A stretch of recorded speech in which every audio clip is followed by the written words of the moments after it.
నమస్కారం. లైవ్ షోకి స్వాగతం. ఈరోజు చర్చలో పాల్గొంటున్న ప్రముఖులు శ్రీ కేబీజీ తిలక్ గారు, సీనియర్ పాత్రికేయులు, ప్రముఖ విశ్లేషకులు, శ్రీ కొండా రాజు గారు, వైఎస్ఆర్ కాంగ్రెస్ పార్టీ అధికార ప్రతినిధి, గతంలో జిల్లా గ్రంథాలయ సంస్థ చైర్మన్గా పనిచేశారు. ఇక ఈరోజు కొన్ని వీడియోలు అట్లాగే వార్తలు క్రమేపీ చూసుకుంటూ చర్చలోకి వెళ్దాం. ఆయన పులివెందుల శాసనసభ్యుడే. ఇప్పుడు ఎప్పుడు ఎప్పటికీ కూడా మాజీ ముఖ్యమంత్రి, గుర్తుపెట్టుకోండి, మాజీ ముఖ్యమంత్రి కుమారుడు. ఎక్కడికి వెళితే అక్కడ లక్షలాది వేలాది మంది జనం వచ్చేటటువంటి ఒక అద్భుతమైన అపూర్వమైన ప్రజాదరణ కలిగినటువంటి వ్యక్తి. కానీ మీరు కించపరుస్తా ఉన్నారు. మాటకు ముందు పులివెందుల ఎమ్మెల్యే 1+1 ఇస్తాం, Z+ సెక్యూరిటీ ఇచ్చాం. ఎవరిచ్చారు Z+ సెక్యూరిటీ? మీరు ఇచ్చారా? By virtue as ex chief minister of Andhra Pradesh, by virtue వస్తుంది. ఏమొస్తుంది? Z+ security. అది నీ దయాదాక్షిణ్యం. అమ్మా హోంమంత్రి గారు, నీ దయాదాక్షిణ్యం వల్ల, లేకపోతే వెనకుండి నడుపుతున్నటువంటి లోకేష్ గారి దయాదాక్షిణ్యం వల్ల వచ్చినటువంటిది కాదు. Z+ security by virtue of ex chief minister గా ఆయనకు వచ్చింది. అది వాళ్ళ పార్లమెంటరీ నాయకుడు. నాకు కూడా ఇంతకుముందు మంచి స్నేహితుడు కృష్ణదేవరాయుడు. ఇప్పుడు వచ్చి పార్లమెంట్ నాయకుడు, సంతోషమే, కుర్రాడు, ఇంకా బోల్డంత వయసు ఉంది. ఒక మాజీ ముఖ్యమంత్రి పట్టుకుని ప్రొఫెషనల్ కిల్లర్ అంటున్నాడు. ఏమైనా ఆలోచన ఉందా? మళ్ళీ విద్యాసంస్థ నడుపుతున్నారు కదా మీరు, మీ తండ్రి గారును. మీ తండ్రి గారు ఇదే నేర్పారా నీకు? ఇలాంటి భాషనే అంటే నాయకుడి మీద వచ్చి కేసులు ఉంటే ప్రొఫెషనల్. మరి చంద్రబాబు నాయుడు గారి మీద కేసులు లేవా? చంద్రబాబు నాయుడు మీద కేసులు లేవా చెప్పనండి. మరి ఆయన కాదా? ఆయన కూడా అదేనా? ఏంటి మాటలు? నోటికి అదుపు ఉండాలి. పరిపాలన వచ్చి గాలి కుదిశారు. విపరీతమైన హెరాస్మెంట్ వైఎస్ఆర్ కాంగ్రెస్ పార్టీ కార్పొరేటర్లపైన, కార్యకర్తలపైన. అదిగో ఆ hotel YSR Congress party corporator నడుపుతా ఉన్నాడు. కొంచెం ముందుకు వచ్చింది, వెనక్కి కొట్టండి. వాటర్ ప్లాంట్ కొట్టండి, ఆఫీస్ కొట్టండి. విపరీతంగా డెమాలిషన్లు. ఒకే ఒక కారణం, అది వైఎస్ఆర్ కాంగ్రెస్ పార్టీ కార్యకర్తదో లేకుంటే కార్పొరేటర్కి సంబంధించిందో అని. ఈ జిల్లాలో మాత్రము ఈ కూటమి ప్రభుత్వంలో అభివృద్ధి కార్యక్రమాల మీద డిస్కషన్ ఉండదు. కేవలం DDRCలో పలానోళ్ళ బిల్డింగ్ కట్టాలా, పలానోళ్ళ వాటర్ ప్లాంట్ కొట్టాలా, పలానోని అరెస్ట్ చేయాలా అని చెప్పి నిర్ణయాలు తీసుకుంటారు. మళ్ళీ నెక్స్ట్ DDRC మీటింగ్లో యాక్షన్ టేకెన్. కలెక్టరు, SP ఏం యాక్షన్ తీసుకున్నారు మీరు అని చెప్పి మళ్ళీ అజెండాలో ఫస్ట్ ఐటమ్. రైట్, అవి వీడియోలు. ఇక వార్తల్లోకి వెళ్దాం. ముందుగా తెలంగాణ వార్తలు చూస్తే, యంగ్ ఇండియా నా బ్రాండ్ అంటూ రేవంత్ రెడ్డి గారు మాట్లాడిన యంగ్ ఇండియా పోలీస్ స్కూల్ ప్రారంభోత్సవం సందర్భంగా ఆయన ప్రసంగించారు. అసలు ఏం జరిగింది? కంచెగచ్చిబౌలిలో సాధికార కమిటీ పర్యటన, రాష్ట్ర అధికారులతో కలిసి చెట్ల కూల్చివేత తదితర అంశాలను పరిశీలించారు. అయితే ఇది అటవీ శాఖ భూమిగా ఎప్పుడు నోటిఫై కాలేదు అని రాష్ట్ర ప్రభుత్వం స్పష్టంగా చెప్పింది. అయితే బీజేపీ, బీఆర్ఎస్ వాళ్ళు దాన్ని వ్యతిరేకిస్తూ వాళ్ళు మాట్లాడారు. అలాగే HCU భూమిని పరిశీలించండి అని బీజేపీ ఎంపీలు వీళ్ళంతా కూడా డిమాండ్ చేస్తున్నారు. ఇక గుట్టుగా కుడిగట్టు శ్రీశైలం రైట్ మెయిన్ కెనాల్లో పనులు ఏపీ దూకుడుగా ఉందని రాస్తున్నారు. అక్కడ దూకుడులేదు, పాడలేదు. వీళ్ళు ఇక్కడ తెలంగాణ సెంటిమెంట్ కోసం రాస్తున్నారో ఏమో తెలియదు. చర్యకు ప్రతిచర్య, అధికార దురహంకారంతో ప్రవర్తిస్తే ప్రజలు దేవుడు ఖచ్చితంగా ముట్టికాయ వేస్తారు. సీఎం చంద్రబాబుకు వైఎస్ జగన్ హెచ్చరిక. దీని మీద చర్చలకు వెళ్దాం. మళ్ళీ హైకోర్టు అన్న లెక్కలేదా? ఇది ధిక్కారమే. మా అధికారాన్ని సవాల్ చేస్తున్నారు, పరిధులు దాటి వ్యవహరిస్తున్నారు. పోలీసులపై నిప్పులు జరిగిన హైకోర్టు సెక్షన్ 111 ఎప్పుడు పెట్టాలో స్పష్టంగా చెప్పాము, అయినా కూడా ఇలా చేస్తున్నారు అంటూ పోసాని గారి కేసులు అనుకుంటా చాలా తీవ్ర స్థాయిలో మండిపడింది ఈ పోలీసు వ్యవస్థ మీద. అదనపు సెక్షన్లు చేర్చడంపై వివరణ ఇవ్వండి అంటూ ఈ బిల్డప్ బాబాయిలు జాగ్రత్తగా దాన్ని కవరప్ చేసుకునే ప్రయత్నం చేశారు. పత్రికా స్వేచ్ఛకు సంకెళ్ళు, సాక్షి ఎడిటర్ ధనుంజయ రెడ్డిపై కేసు నమోదు. రాష్ట్రంలో అరాచకాలను ప్రశ్నిస్తున్నందుకు కక్షగట్టిన ప్రభుత్వం, వైసీపీ కార్యకర్తను హత్య చేసిన టీడీపీ గూండాలు, వాస్తవాన్ని వెలుగులోకి తెచ్చినందుకే అక్రమ కేసు, హత్య కేసును పక్కదారి పట్టించే కుతంత్రం. ప్రాంతానికో రకంగా వార్తలు రాసింది పచ్చపత్రికలే. అవును, ఆ రోజుల్లో ఈనాడు, ఆంధ్రజ్యోతి తెగ రాసినాయి. తెలంగాణలో రకంగా, ఇక్కడ ఏపీలో ఒక రకంగా. ఎన్నిసార్లు చూపించినా వాళ్ళ మీద అసలు అప్పటి ప్రభుత్వం కేసులు పెట్టలేదు కాబట్టి వివరణ, ఒకవేళ ఏదైనా తేడా వస్తే వివరణ ఇవ్వండి, వివరణ ఇచ్చిన తర్వాత వాళ్ళు చెప్పకపోతే అది కూడా సంతృప్తి లేదు, అప్పుడు పెట్టండి అన్నారు. ఇప్పుడు ఏందో వివరణ లేదు, పాడలేదు. మరి ఇది ఈ లెక్క చూస్తే మీడియా మీద ఇంత అరాచకంగా జరుగుతున్నది ఇప్పుడే. కూటమి కుట్రలతో ఐపీఎస్లు కూడా బెంబేలెత్తున్నారటండి. అది పరిస్థితి ఆంధ్రప్రదేశ్లో. అలాగే జగన్ అద్భుత నాయకుడన్న కవిత జీవితంలో అత్యంత కఠిన సమయం ఎదుర్కొంటున్నాడు. అలాగే పవన్ కళ్యాణ్ను నేను సీరియస్గా తీసుకోవడం లేదని టీఆర్ఎస్ ఎమ్మెల్సీ కవిత వ్యాఖ్యానించారు. జగన్ భద్రతపై ప్రధాని హోంమంత్రిని కలుస్తామని బొత్స సత్యనారాయణ గారు చెప్పారు. కూటమి ప్రజాప్రతినిధులపై సర్వే సంచలనం. ఆంధ్రప్రదేశ్లో కూటమి ఎమ్మెల్యేలపై కొన్ని సర్వే సంస్థలు, మరి ఒక సర్వే సంస్థకు సంబంధించి పేరు చెప్పట్లేదు కానీ ఆసక్తికరంగా సోషల్ మీడియాలో తిరుగుతూ ఉంది. మొత్తం మాఫియా రాజ్యంగా ఎమ్మెల్యేలు వ్యవహరిస్తున్నారంటూ వచ్చిన సర్వే చూస్తే భయం కలుగుతూ ఉంది. ఆంధ్రప్రదేశ్ ఎటువైపు వెళ్తోందని దాని తగ్గట్టుగానే ఎల్లో మీడియాలోనే రాసుకున్నారు. విశాఖ విమానాశ్రయం వెలవెలబోతోందంట. ఎడాపెడా సర్వీసులకు మంగళం. ఏప్రిల్ 1 నుంచి విజయవాడకు విమానాలు నిలిపివేత. మే 1 నుంచి మలేషియా బ్యాంకాక్ సర్వీసులకు బంద్. ఆర్థిక పారిశ్రామిక రాజధానిగా విశాఖ పేరు. దాన్ని చెడగొట్టింది ఎవరు? ఇప్పుడు రాజీవ్ గారు దీని మీద సంక్షిప్తంగా మాట్లాడండి. విశాఖ బ్రాండ్ని చెడగొట్టింది ఎవరు? ఇప్పుడు చంద్రబాబు గారి ప్రభుత్వం వచ్చాకే ఈ పరిస్థితి ఏర్పడడానికి కారణం ఏంటి? విశాఖని మొత్తం నాశనం చేస్తున్నట్లయినా వీళ్ళు. ఒకప్పుడు జగన్ గారు దానికి విశేష ప్రాధాన్యత ఇస్తే ఇప్పుడు విమానాలు బంద్ అయ్యే పరిస్థితి మీద మీరేమంటారు? మీరు అక్కడ ప్రాంతం వారే కదా సార్. చంద్రబాబు నాయుడు గారికి ఇప్పుడే కాదండి, గతంలో ఆయన ముఖ్యమంత్రిగా ఉన్నప్పుడు ప్రతిసారి కూడా విశాఖపట్నం బ్రాండ్ ఇమేజ్ ని దెబ్బతీసే కార్యక్రమం, విశాఖపట్నం అభివృద్ధిని అనగదొక్కడం, ఉత్తరాంధ్ర ప్రాంతాన్ని గాలికి వదిలేయడం, ఇవే చంద్రబాబు నాయుడు గారు చేశారు. మళ్ళీ అదే రిపీట్ చేస్తున్నారు. ఈ రోజు చంద్రబాబు నాయుడు గారి దయ వల్ల ఆయన పాలన వచ్చాక విశాఖపట్నం మొత్తం అన్ని కూడా సర్వనాశనం అయిపోతా ఉన్నాయి. మీరు చూస్తే రుషికొండ సంబంధించినటువంటి బ్లూ ఫ్లాగ్ అనేటువంటి స్టేటస్ బీచ్ కు పోయింది. లేదంటే ఈ రోజు విమాన సర్వీసులు అన్ని రద్దయిపోతున్నాయి. రియల్ ఎస్టేట్ రంగం పడిపోయింది, నిర్మాణ రంగం పడిపోయింది. కనీసం క్యాష్ రొటేషన్ లేదు. విశాఖపట్నం అంటే వ్యాపారాలకు కూడా మంచిగా పెట్టింది పేరు. ఈ రోజు స్టీల్ ప్లాంట్ పోతా ఉంది, కనీసం కొత్త కంపెనీలు రావట్లేదు. విశాఖపట్నం బ్రాండ్ ఇమేజ్ మొత్తం కూడా చంద్రబాబు నాయుడు గారి ప్రభుత్వ హయాంలో సర్వనాశనం అవుతుంది. అదే విధంగా గతంలోనికి రాజశేఖర రెడ్డి గారు లేదా జగన్ గారు విశాఖపట్నానికి ఏం చేశారు, లేదా చంద్రబాబు నాయుడు గారు ఏం చేశారని మనం చూడగలిగితే కనీసం 2006లో ఎప్పుడో ఎలక్షన్ అయితే కనీసం 2021లో మళ్ళీ జగన్మోహన్ రెడ్డి గారు వచ్చి పెట్టారంటే అప్పట్లో రాజశేఖర రెడ్డి గారు లోకల్ బాడీ ఎలక్షన్స్ వైజాగ్ లో పెడితే మళ్ళీ జగన్మోహన్ రెడ్డి గారు వచ్చి పెట్టారు. అదే విధంగా చంద్రబాబు నాయుడు గారు ఎప్పుడు విశాఖపట్నాన్ని కుదించే ఉంచాలని ప్రయత్నం చేశారు. ఇప్పుడు 50 వార్డులతో చిన్న కార్పొరేషన్ గా విశాఖపట్నం ఉండేది. కానీ వైఎస్ రాజశేఖర రెడ్డి గారు వచ్చిన తర్వాత 72 వార్డులు చేసి గ్రేటర్ విశాఖ మున్సిపల్ కార్పొరేషన్ చేశారు. తర్వాత మళ్ళీ కూడా చంద్రబాబు నాయుడు అధికారంలోకి వచ్చినది ఏమీ చేయలేదు. మళ్ళీ జగన్మోహన్ రెడ్డి గారు వచ్చి అటు అనకాపల్లి భీముల్ని విశాఖపట్నం విలీనం చేసి 98 వార్డులుగా మహావిశాఖ నగరాన్ని ఈ రోజు మెట్రోపాలిటన్ సిటీగా, కాస్మోపాలిటన్ సిటీగా, ప్రపంచ స్థాయి నగరంగా విశాఖపట్నాన్ని తీర్చిదిద్దడంలో జగన్మోహన్ రెడ్డి గారి కృషి ఎంతో ఉంది. ఈ రోజు విశాఖపట్నానికి సంబంధించి ఉమ్మడి జిల్లా చూసుకుంటే ఇంతకుముందు ఒక జిల్లా కలెక్టర్, ఒక జిల్లా ఎస్పీ, ఒక పోలీస్ కమిషనర్ ఉండే పరిస్థితుల నుండి దాదాపు 3 జిల్లా కలెక్టర్లు, 3 ఎస్పీలు, ఒక కమిషనర్ గా పరిపాలన వికేంద్రీకరణ చేసి ప్రజలకు పరిపాలన అందుబాటులోకి తెచ్చాడు. దాంతో పాటు చూస్తే ఉత్తరాంధ్ర మొత్తం సబ్జెక్ట్ గా తీసుకున్న విశాఖపట్నాన్ని ఉమ్మడి జిల్లాగా మనం తీసుకోగలిగితే విశాఖపట్నం ఉమ్మడి జిల్లాలో నర్సీపట్నంలో ఒక మెడికల్ కాలేజ్ ఇచ్చాడు, పాడేరులో ఒక మెడికల్ కాలేజ్ ఇచ్చారు. విశాఖపట్నంలో ఇన్ఫోసిస్ లాంటి ఒక కంపెనీ వచ్చింది. టీసీఎస్ కంపెనీతో ఒప్పందాలను కుదుర్చుకున్న ఆంధ్రప్రదేశ్ ప్రభుత్వం విశాఖపట్నంలో పెట్టడానికే.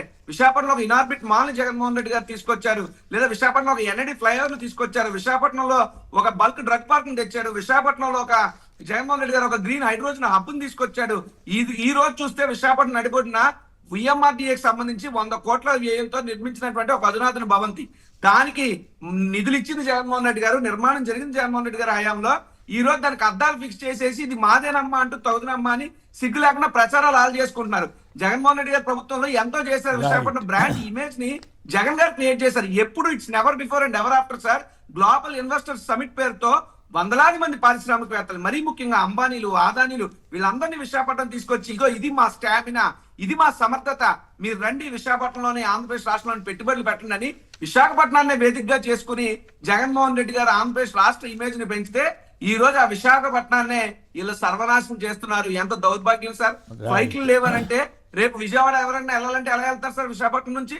లేదా సింగపూర్కి లేవు, మలేషియాకి లేవు. అది ఎయిర్పోర్ట్ ఇంకేమన్నా పైపెచ్చి ఇక్కడ ఇంకోటి సార్, ఈ కూటమి ప్రభుత్వం అధికారంలోకి రాగానే ఎయిర్పోర్ట్ అడ్వైజరీ బోర్డు మెంబర్లుగా ఉన్నటువంటి వ్యక్తుల్ని వాళ్ళు వైఎస్ఆర్ కాంగ్రెస్ పార్టీ హయాంలో నియమితులయ్యారనేటువంటి ఒకే ఒక కారణంతో రాజకీయాలతో ఎటువంటి సంబంధం లేనటువంటి ఛాంబర్ ఆఫ్ కామర్స్ కి సంబంధించిన వ్యక్తులు కూడా అడ్వైజరీ బోర్డు మెంబర్స్ గా ఉంటే వారికి స్థానిక ఎంపీలు, స్థానిక తెలుగుదేశం పార్టీ నాయకులు ఫోన్ చేసి బెదిరించి బలవంతంగా రాజీనామాలు చేయించినటువంటి పరిస్థితులు ఉంటే మరి అడ్వైజరీ బోర్డు మెంబర్లను తీసేసి టీడీపీ ఆఫీస్ గా విశాఖపట్నం ఎయిర్పోర్ట్ ను మార్చేస్తే విశాఖపట్నం ఎయిర్పోర్ట్ సర్వీసులు సర్వనాశనం ఇంకేమవుతాయి సార్?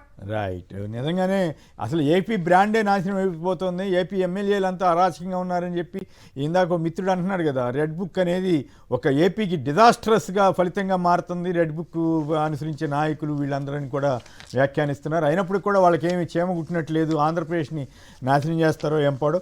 పరిశ్రమలైనా పెట్టండి, లేదైనా భూములు వెనక్కి ఇచ్చేయండి. పారిశ్రామికవేత్తలకు ఏపీఐసి నోటీసులు. ఇదే పని లులు వాళ్ళు కంపెనీ పెట్టకపోతే ఇంకేముంది ఎల్లగొట్టారని చెప్పినటువంటి తెలుగుదేశం కూటమి పెద్దలు ఇప్పుడు వాళ్ళు నోటీసులు ఇస్తున్నారు, వెనక్కి ఇచ్చేయండి మాకని. మరి అప్పుడు జగన్ గారి టైంలో అదే చేస్తే ఇంకేముంది, చాలా నాశనం చేశారని ప్రచారం చేశారు కదా, ఇప్పుడు వీళ్ళు నాశనం చేస్తున్నట్లేనా? పెట్టుబడులు 31,000 కోట్లు, 617 కోట్లు, 31,617 కోట్లు, ఉద్యోగాలు 32,000 కోట్లు వచ్చాయి అని బ్యానర్ ఇచ్చేశారు. మరి గతంలో వేల కోట్ల పెట్టుబడులు వస్తుంటే దాన్ని చెడగొట్టడానికి ప్రయత్నం చేశారు. ఎన్ని కంపెనీల మీద దుర్మార్గపు వార్తలు రాశారండి ఈనాడు, ఆంధ్రజ్యోతి. ఇక సోషల్ మీడియాకు సంబంధించి ఇక దారుణమైన వార్తలు. ఎట్లా బురద పూసేది వాళ్ళే, సర్టిఫికేట్ ఇచ్చుకునేది వాళ్ళే. అతను ఎవరో, ఆ పనికిమాలిన వ్యక్తి ఎవరో ఒక అతను, నిజానికి నాకు ఇట్లాంటి పదాలు వాడాలంటే కూడా అసహ్యం వేస్తూ ఉంది. అతను అరాచకంగా ఇవాళ పెట్టాడు సోషల్ మీడియాలో పోస్టింగ్లు జగన్ గారి కుటుంబం మీద, అలాగే అంబటి రాంబాబు గారి కుటుంబం మీద, రోజా గారి మీద, విడదల రజనీ గారి మీద, ఎంతమంది మీద ఇన్ని రకాలుగా కేసులు పెడతా ఉంటే, పోస్టులు పెడతా ఉంటే ఏదో చూసి ఉన్నట్టు, అసలేమి పట్టినట్లు. అంబటి రాంబాబు గారు హైకోర్టుకి వెళ్ళాల్సి వచ్చింది కదా, ఇంతవరకు అది తేలలేదు కదా. మరి వాళ్ళందరం అసలు ఈ సోషల్ మీడియాలో జగన్ గారి కుటుంబం మీద ఇంత అరాచకంగా పోస్టులు పెట్టిన అతన్ని తూతూ మంత్రంగా అరెస్ట్ చేసి వదిలేస్తారా? మరి ఇప్పుడు అరెస్ట్ చేస్తున్న వాళ్ళని, కొంతమందిని పని కట్టుకుని ఇప్పుడు 7 ఏళ్ల క్రితం 5 ఏళ్ల క్రితం చేసిన వాళ్ళని అరెస్ట్ చేశారంటూ, మనోభావాలు దెబ్బతీశారంటూ పెడుతున్నారు కదా. మరి దీని వెనకాల ఎవరున్నారో, ఆ కిరణ్ అతను ఎవరో, అతను ఎంత అరాచక పోస్ట్ పెట్టిన అతని వెనకాల ఎవరున్నారు ఏంటనేది కూడా విచారిస్తారా? కేవలం నామమాత్రంగా చేసి వదులుతారా? దీనికి బిల్డప్ బాబాయిలు ఇచ్చుకున్నారు. ఎంత తేడా! నాడు తిట్టినా దాడి చేసిన నజరాలు ఇచ్చారండి. ఎందుకంటే పచ్చి అబద్ధాలు రాసుకుంటారు. ఏమిటి దరిద్రం! ఇంత సొంత పార్టీ వారైనా గీత దాడితే వేటేనండి ఇక్కడ. మరి ఆ రోజుల్లో ఫస్ట్లో ఆయన కోటమిరెడ్డి శ్రీధర్ రెడ్డి గారు ఒక మహిళా ఎంఆర్ఓ ఆయన ఇంటికి వెళ్ళి నిరసన చెప్పారని చెప్పి ఆయన వెంటనే ఆయన్ని అరెస్ట్ చేయడానికి కూడా ఇచ్చింది ఎవరు, ఆదేశాలు ఇచ్చింది ఎవరు? జగన్ గారు కాదా? మీరు ఆ పని ఎప్పుడైనా చేశారా? ఈ తప్పనిసరి పరిస్థితిలో ఒకరిని అరెస్ట్ చేసి ఇంకేదో మొత్తం అసలు ఐటీడీపీ వాళ్ళే చేస్తున్నారని ఓపెన్గా చెప్తూ ఉంటే, చంద్రబాబు గారి పేరే వాళ్ళు అతను రిఫర్ చేస్తూ ఉంటే, ఇప్పుడు బిల్డప్ బాబాయిలు ఇట్లా రాసుకుంటున్నారు. చేబ్రోల్ కిరణ్ అరెస్ట్ అని చాలా సుతిమెత్తంగా రాసుకుంటున్నారు. తిలక్ గారు చెప్పండి, ఈ సోషల్ మీడియా అరాచకాలకి కారణం ఎవరు? ఆ కారణంలో అసలు ఎప్పటి నుంచి స్టార్ట్ అయింది? నా ఉద్దేశం అయితే 1994లో ఎన్టీ రామారావుని పడవేయటం కోసం మొదలైనటువంటి అరాచకం అప్పుడు తెలుగుదేశం పార్టీ ఈ బూత్ సంస్కృతిని, ఈ ద్వేష సంస్కృతిని ఇవన్నీ తెచ్చిందనేది నా అభిప్రాయం. మీరేమంటారు? ఇప్పుడు తాజా పరిణామాల నేపథ్యంలో నిజంగానే ఈ ప్రభుత్వం ఇటువంటి వాటి మీద శ్రద్ధ పుడుతుందా? వీటి మీద మీ కామెంట్ ఏమిటి? నమస్కారం కేసీఆర్ గారు, రాజీవ్ గారు నమస్కారం. Sir, Telugu Desam party sir social media అనేది ఈ మధ్య వచ్చింది. మొట్టమొదటి నుంచి కూడా చంద్రబాబు నాయుడు గారు రాజకీయాలన్నీ కూడా మహిళల మీద దుష్ప్రచారం చేసి రాజకీయ లబ్ధి పొందడానికి ప్రయత్నించారు. అది లక్ష్మీభారతి గారి హయాంలో లక్ష్మీభారతి గారి మీద చేసినటువంటి దుష్ప్రచారం తారాస్థాయికి. అది ఆ రోజున మరి వాళ్ళ కేసు ధనంజయ రెడ్డి గారి మీద పెట్టారు. నేనేమంటానంటే, చిత్తూరు మేయర్ మీద దాడి జరిగినప్పుడు తెలుగుదేశం ఎమ్మెల్యే ఒకరు ప్రెస్ మీట్ పెట్టి వైసీపీ వాళ్ళు మర్డర్ చేశారన్నారు. దాన్ని 5 లక్షలతో తెలుగు మీడియా పబ్లిష్ చేసింది. ఆ రోజు ఎందుకు కేసు పెట్టాల? ఆ రోజు చంద్రబాబు నాయుడు గారు కదా ముఖ్యమంత్రి. అలాగే లక్ష్మీభారతి గారి మీద చేసిన దుష్ప్రచారం ఈ రోజుకి కొనసాగుతుంది. ఎవరు కారకులు? వలన సోషల్ మీడియా హైదరాబాద్లో జగన్ గారి సోదరి షర్మిల గారి మీద వీడియోలు చేసి రిలీజ్ చేస్తున్నారు. బాలకృష్ణ గారి ఇంట్లో వీడియోలు దొరికియా లేదా? ఆ రోజు ఎందుకు అరెస్ట్ చేయలేదు? ఆ రోజు అరెస్ట్ చేస్తుంటే ఈ రోజు కూడా అది బాలకృష్ణ గారి ఇంట్లోనే దొరికినాయి కదా, మరి కేసు ఏమైంది? అలాగే నిన్న కిరణ్ అరెస్ట్ చేశారు. అరెస్ట్ చేసి ఏదో ఘనకార్యం చేసినట్టుగా ప్రచారం చేసుకుంటున్నారు. నేను ఒక మాట అడుగుతాను సార్, కిరణ్ అనే వ్యక్తి ఇదే మొదటిసారి కాదు ఇలా పోస్టులు పెట్టడం. నేను రాజకీయ నాయకుల్లో రోజా గారి మీద పెట్టారు, విడదల రజనీ గారి మీద పెట్టారు, ఇంకా కొంతమంది మీద పెట్టారు. అతని నిత్య కృత్యం అది. జర్నలిస్టుల్లో మన రవి గారి మీద ఆయన వీడియోలు వస్తూ ఉంటాయి కదా తెలకపల్లి రవి గారా? తెలకపల్లి రవి గారు. సార్, తెలకపల్లి రవి గారు. అవును. రవి గారి మీద, ఆయన కుటుంబ సభ్యుల మీద, మహిళల మీద ఇదే మనిషి ఎంత అసభ్యకరమైన వీడియోలు పెట్టాడు. ప్రొఫెసర్ నాగేశ్వర్ గారి మీద కూడా, నాగేశ్వరరావు మీద కూడా పెట్టాడు. అవును. ఆయన ఓపెన్గా చెప్పాడు, తెలుగుదేశం వాళ్ళు నన్ను, నా కుటుంబాన్ని మొత్తాన్ని తిడుతున్నారని చెప్తే చాలా పవిత్రంగా వాళ్ళు వ్యవహరించినట్టుగా వీళ్ళు బిల్డప్ ఇవ్వటం అనమాట. చంద్రబాబు గారు అసలు బూత్ వీడియోలు ఇవన్నీ మేము కంట్రోల్ చేసామన్నట్టుగా, ఏది అధికారంలో రాకముందేమో ఒక రకం, అధికారంలో వచ్చిన తర్వాత ఏమో ఆయన కంట్రోల్ చేసినట్టుగా మళ్ళీ ఆయనే మాట్లాడటం. తమాషా ఇదంతా కూడా. బురద పూసేది వాళ్ళే, ఈ రకంగా నటించేది వాళ్ళేనే అని అనిపిస్తుంది. చంద్రబాబు గారి పద్ధతి ఏంటంటే చేయించేది ఆయనే. అయ్యో అట్లా ఎందుకు మాట్లాడారు అని మళ్ళీ మాట్లాడేది ఆయనే, మొత్తం కలర్ ఇచ్చేది. ఇప్పుడు నిన్న కిరణ్ అరెస్ట్ చేశారండి. నేనేమంటాను ఈ సందర్భంలో చెప్పదలుచుకుంది, కిరణ్ అరెస్ట్ చేశారు, చాలా గొప్పగా అయితే తేడా అని చెప్పి ఆంధ్రజ్యోతి రాధాకృష్ణ గారు రాశారు. రాధాకృష్ణ గారు, మీకు ఏమాత్రం విజ్ఞత ఉన్నా ఒక మాట అడుగుతాను. పోసాని కృష్ణమౌళి గారిని కానీ ఎవరిని అరెస్ట్ చేసినా ఈ మధ్య కాలంలో వెంటనే పోలీస్ కస్టడీకి అడుగుతున్నారు కదా. మరి కిరణ్ విషయంలో ఎందుకు అడగలేదు? ఐటీడీపీ మనిషి అని చెప్పేసి వాడే ఒప్పుకున్నాడు కదా. ఐటీడీపీని దుర్వినియోగం చేశాడని చెప్పి తెలుగుదేశం పార్టీ సస్పెండ్ చేసింది కదా. కాబట్టి ఐటీడీపీయే బాధ్యత వహించాలి కదా. ఈ ఐటీడీపీలో ఎవరు ఇవన్నీ చేయిస్తున్నారు అనేది బయటికి రావాలంటే పోలీస్ కస్టడీలో తీసుకుని ఇంటరాగేట్ చేయాలి కదా. ఎందుకు చేయట్లేదు? అంటే వైసీపీకి సంబంధించిన వాళ్ళైతే అరెస్టు చేసి పోలీస్ కస్టడీ తీసుకుని చిత్రహింసలకు గురి చేస్తారా? ఇదే మీ పద్ధతి? కిరణ్కి అంత అరెస్ట్ చేసి అంత సెక్యూరిటీ ఇచ్చారే. కిరణ్ ని క్వశ్చన్ చేయడానికి వెళ్ళినటువంటి గోరంట్ల మాధవ్ మాత్రం ఎక్కడుంచారో కూడా అంబటి రాంబాబు లాంటి మాజీ మంత్రి వీళ్ళు అడిగినా కానీ మీరు సమాధానం చెప్పారు. ఇదేం పద్ధతి అండి? అట్లాగే ఎస్పీ గారి గురించి, కర్నూలు ఎస్పీ గారి గురించి, మహిళా ఎస్పీ, ఆవిడ గురించి అసలు జగన్ గారు ఏం మాట్లాడాల? మహిళలను అవమానించారు. అనంతపురం ప్రచారం చేస్తున్నారు. ఆఖరికి పురంధేశ్వరి గారు కూడా మాట్లాడుతున్నారు, మహిళా ఎస్పీని అవమానించారని. నేను స్ట్రైట్ గా అడుగుతున్నాను, చింతకాల అయ్యన్న పాత్రుడు గారు మున్సిపల్ అధికారిని, మహిళా అధికారిని విశాఖపట్నంలో గుడ్డలు కూడా తీసి రోడ్డు మీద పడతానంటే వీళ్ళంతా ఏమయ్యారు? వీళ్ళ నోటు మూసుకుపోయినాయా? ఎందుకు మాట్లాడలేదు ఆ రోజున? వనజాక్షి గారిని జుట్టు పట్టుకుని ఈడ్చి కొట్టినప్పుడు ఏమైంది? మీ నోళ్ళు ఏమైనాయి? ఇవాళ ఏదో కథలు చెప్పుకొని మేమేదో గొప్పగా అరెస్ట్ చేశారు. దాని వెనక పాత్రధారి ఎవరో, సూత్రధారి ఎవరో బయటికి రావాలి కదా. అవును. దీంతో పాటు అంబటి రాంబాబు గారు పెట్టిన కేసుని ఎందుకు అసలు విచారణకు తీసుకోలేదు? ఉదాహరణకి అనేక చోట్ల అనేక మంది మమ్మల్ని ఇట్లా వేధిస్తున్నారు, తెలుగుదేశం సోషల్ మీడియా వాళ్ళు. ఎవరు తప్పు చేసినా చర్య తీసుకోండి, మనం ఎవరు అభ్యంతరం చెప్పలేదు. వైసీపీయా, టీడీపీయా, ఇంకో పార్టీ. మరి అంబటి రాంబాబు గారు హైకోర్టు దాకా వెళ్ళాల్సి వచ్చిందే, మరి దానికి ఎందుకు సమాధానం చెప్పట్లేదు? ఉదాహరణకి జగన్ గారు అయితే అని చేదరించుకుని వదిలేసినట్టున్నారు. ఆయన ఏమి కేసులు కూడా పెట్టట్లేదు, అది వేరే విషయం. ఆయన ఏమి అసెంబ్లీలోకి వెళ్ళో లేకపోతే ఇంకో చోటకి వెళ్ళో అమ్మో ఇట్లా అని ఆయన ఎప్పుడు ఈ వాపోయింది ఏమి లేదు, ఆయన ఎదుర్కొంటాడు తప్ప. మరి వీళ్ళు ఇంత చేసిన వాళ్ళు మరి ఇప్పుడు కనీసం అంబటి రాంబాబు గారి ఇష్యూలోకి ఎందుకు చేయలేదు? రోజా గారి ఇష్యూలో ఎందుకు చేయలేదు? చేయాలి కదా, వాళ్ళు అరెస్టులు చేసి వాళ్ళ మూలాలు ఎతకాలి కదా. కోర్టులో పిటిషన్ వేసినప్పుడు కూడా రండి, తెలుగుదేశం పార్టీ అలవాటు కౌంటర్ అయ్యింది, వాయిదాలు అడుగుతారు, నెలలు గడిచిపోతా ఉంటాయి. వాళ్ళకు కూడా జడ్జీలు కూడా విసుగొచ్చి వదిలేస్తారు. ఎన్ని వాయిదాలు అడిగితే అన్ని వాయిదాలు వేస్తారు. ఇది జరుగుతోంది. నేను ఇంకోటి కూడా చెప్తున్నా అండి, మహిళల మీద మీకు అంత గౌరవం ఉంటే మంగళగిరిలో తెలుగుదేశం పార్టీ కార్యాలయం ఎదుట నన్ను లైంగికంగా లోకేష్ గారి పిఏ వేధిస్తున్నాడు, సాయంత్రం కూడా గెస్ట్ హౌస్ రమ్మన్నాడు, ధర్నా చేస్తే ఇవాళ ఆ అమ్మాయి ఏమైంది నాకు చెప్పండి, సమాధానం చెప్పమన్నాడు. సోషల్ మీడియాలో పోస్ట్ పెట్టిందని, ఫార్వర్డ్ చేసిందని ఇవాళ రాష్ట్రంలోనే లేకుండా చేశారు. మంగళగిరి వస్తే చంపేస్తామని బెదిరిస్తున్నారు. ఏమైంది ఆ అమ్మాయి ఎక్కడుందో చెప్పమన్నాడు. రైట్. మహిళల మీద అంత గౌరవం ఉందా మీకు?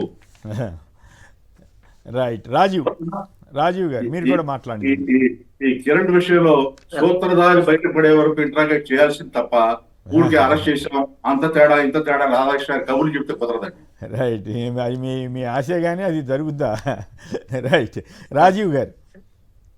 సార్ కేఎస్ఆర్ గారు, మీకు మీతో పాటు పాల్గొన్న ప్యానలిస్ట్ కి, సాక్షి టీవీ న్యూస్ ఛానల్ వీక్షకులందరూ కూడా నా హృదయపూర్వక నమస్కారం, శుభోదయం. సార్, ఇప్పుడు ఏదైతే జనరల్ గా పెద్దలు చెప్పినట్టు నేరానికి పాల్పడినటువంటి వ్యక్తి కన్నా నేరానికి ప్రేరేపించినటువంటి వ్యక్తి, నేరాన్ని చేయించినటువంటి వ్యక్తికే భారత శిక్షా స్మృతిలో ఎక్కువ శిక్ష పడేటటువంటిది ఉంది. ఈ రోజు చేబ్రోలు కిరణ్ అనేవాడు బయటికి కనిపిస్తున్నటువంటి ఒక యాక్టర్ జీతం డబ్బులు తీసుకుని ఆ ఇచ్చినటువంటి స్క్రిప్ట్ ప్రకారం తిట్టమన్నలా తిడుతూ ఒక పైశాచిక ఆనందం ప్రదర్శించేటటువంటి సోషల్ మీడియా తీవ్రవాది. జనరల్ గా హత్యలు అంటే ఫిజికల్ గా చంపేటటువంటి వ్యక్తులు బయట సుపారీలు తీసుకుని చేస్తూ ఉంటే, వీళ్ళు అదే విధంగా సుపారీలు తీసుకుని మానసిక హత్యలు చేస్తున్నారు. ISIS అనేటువంటిది ఎక్కడో విదేశాల్లోనో ఉంటారు, ఎక్కడ ముష్కరులో దాడి అలాగే. సో అలాంటి ఏంటంటే వీళ్ళు ITDP ముష్కరుడు, వీళ్ళు ITDP తీవ్రవాదులు. కానీ నేను ఒకటే చెప్తున్నాను, ఈ రోజు చేబ్రోలు కిరణ్ గాని, సీమ రాజా గాని, రవినూతల సునీల్ గాని, లేదు అంటే కిరాక్ ఆర్పి గాని, దీంతో పాటు పులిసీత అనే ఒక ఆవిడి, అలాగే జర్నలిస్ట్ ముసుగేసుకుని డిజిటల్ మీడియాలో పచ్చిబూతులు తిడుతూ జగన్మోహన్ రెడ్డి గారు వ్యక్తిత్వం చేస్తున్నటువంటి మరొక లేడీ ఒక ఆవిడ, వీళ్ళందరూ కూడా నేను చెప్తున్నా, మీ అందరి మంచిగా చెప్తున్నా, పొరపాటున మీదే పందాన్ని మళ్ళీ కొనసాగిస్తూ ఇంకా ముందుకెళ్తే 29లో మేము అధికారంలోకి వచ్చిన తర్వాత 88 మ్యాజిక్ ఫిగర్ దాటిన వెంటనే మీ అందరి భవిష్యత్తు మీకే తెలియనంత దారుణంగా ఉంటుంది ట్రీట్మెంట్. ఎందుకు చెప్తున్నా అంటే ఇంకా మా సామం కోల్పోయాం. రేపు అధికారంలోకి వచ్చిన తర్వాత చూపిస్తాం. ఎందుకు చూపిస్తాం అంటున్నానంటే 2019లో జగన్మోహన్ రెడ్డి గారు రామావతారం చూశారు అందరూ. 2024లో ఓడిపోయాం, 29లో మేము అధికారంలోకి వస్తాం. ఇప్పుడు కృష్ణావతారం ఉంటది. ఎత్తులకు పై ఎత్తులు ఉంటాయి, మీ ఎత్తులను చిత్తు చేసేటటువంటి పరిస్థితులు ఉంటాయి, మీ అందరికీ తగిన గుణపాఠం చెప్పే రోజులు వస్తాయి. 2019 అంతా రామావతారం కాబట్టి చాలా సైలెంట్ గా, స్ట్రైట్ గా ప్రజలకు మంచి చేయటం, అభివృద్ధి పథకాలు చేయటం, అభివృద్ధి చేయటం, సంక్షేమం ఇవ్వటం, ఈ లైన్ లోనే వెళ్ళాం. 2029లో కృష్ణావతారం. వాటితో పాటు ఇలాంటి దిక్కుమాల పనులు చేసే వాళ్ళందరికీ కూడా జీవితాంతం మీరు మమ్మల్ని గుర్తు పెట్టుకునే విధంగా ట్రీట్మెంట్ ఉండబోతుంది. దానికి ప్రిపేర్ అవ్వండి. మీకు నిజంగా డబ్బులే కావాలా, జీతమే కావాలా, మీరు బతకలేకపోతున్నారా, దేహి అని అడుక్కోండి. మేమందరం చందాలు వేసుకుని మీకు జీతాలు ఇస్తాం. అంతే తప్పితే దేవతలు అంటే భారతమ్మ మీద మాట్లాడతారు, ఆ నోరులో పురుగులు గడి పోతారు ఒక్కొక్కరుని. భారతమ్మ గారు మీకు ఏం చేశారండి? మీరందరూ మగోళ్ళు అయితే, అవునన్నా మగోళ్ళు అయితే రండి, జగన్మోహన్ రెడ్డి గారితో డి అంటే డి అని రాజకీయం చేయండి. అంతే తప్ప చేతకాని దద్దమ్మల్లాగా, చవటల్లాగా ఇంట్లో ఆడవాళ్ళు మీద పడతారా? సార్ కేఎస్ఆర్ గారు ఇక్కడ ఇంకోటి చెప్తున్నాను, ఒక్క జగన్మోహన్ రెడ్డి గారి స్థాయిలో భారతమ్మ గారిని, అలాగే టీవీలో మాట్లాడే మాబోటోర్నో, ప్రెస్ మీట్లు పెట్టే నాయకులను, నియోజకవర్గంలో బలంగా ఉంటే వైఎస్ఆర్ కాంగ్రెస్ పార్టీ నాయకులను వాళ్ళని ఏమీ అనలేక వాళ్ళు పెట్టేటువంటి కార్యక్రమాల పోస్టుల పైన అమ్మల్ని, అక్కల్ని, చెల్లెల్ని అమ్మనాబూతులు తిడుతూ, అంటే మా కుటుంబాలు ఉండవా, మాకు ఎమోషన్స్ ఉండవా, ఏంటిది అంటే రాజకీయం చేస్తే ఎలా తిడతారా? రాజకీయం చేస్తే ఇలా తిట్టించుకోవడానికి రాజకీయాల్లోకి వచ్చామా అన్నటువంటి అభిప్రాయం కుటుంబ సభ్యులకు కలుగుతుంది. సో చెప్తున్నాం, ఈ రోజు మేము అనుభవిస్తున్నటువంటి మానసిక వేదన అందరికీ కూడా ఒక రోజు మాకు ఖచ్చితంగా జగన్మోహన్ రెడ్డి గారు ఇస్తారు. ఒకే ఒక్క రోజు చాలు. ఎందుకంటే ఇంకా చంద్రబాబు నాయుడు గారు వారం రోజుల్లో ఒక 689 కేసులు ఏదో ఫైల్ చేసి ఓ 49 మంది అరెస్ట్ చేసి చాలా గొప్పగా చెప్పుకున్నారు నవంబర్ 6 నుంచి 12 అని. రేపు మేము వచ్చిన తర్వాత ఒకే రోజులో 1000 మందిని అరెస్ట్ చేస్తాం. అందరి లిస్టు రెడీ అవుతుంది. ఇందులో ముందున్న లిస్టు నేను చెప్పిన వాళ్ళే మీకు జీతాలకు పనిచేయ. ఇప్పుడు ఆ రవినూతల సునీల్ అనే వ్యక్తి యాక్చువల్ మంచి మిమిక్రీ ఆర్టిస్ట్, మిమిక్రీలు చేసుకో, షోస్ చేసుకో, అంతే తప్ప నీకెందుకు మాట్లాడితే జగన్మోహన్ రెడ్డి గారి గురించి మాట్లాడతారు, అంబటి రాంబాబు గారి గురించి మాట్లాడతారు, లేదా విడుదల రజనీ గారి గురించి, ఎవడ కుటుంబాలు ఎవడ పర్సనల్స్ ఆడుకుంటే నీకేటే బాధ? What is this non sense? అంటే తెల్లారి ఇస్తే ఈ భూత పురాణాలు చూడటానిక సోషల్ మీడియా ఉన్నది.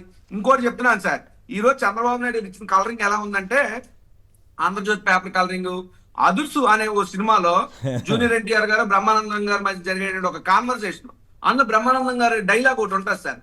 అదేంటంటే, చూసారా సార్ డబుల్ యాక్షన్, గాడ్ లా చూసుకోవాల్సిన నన్నే గాడు గీడు అని మాట్లాడి కనబడగానే గురువు గారు అని మాట్లాడుతున్నాడు సార్. పరమ దుర్మార్గుడు సార్ వీడు, ఏసీ అండి సార్ ఈయన అంటాం.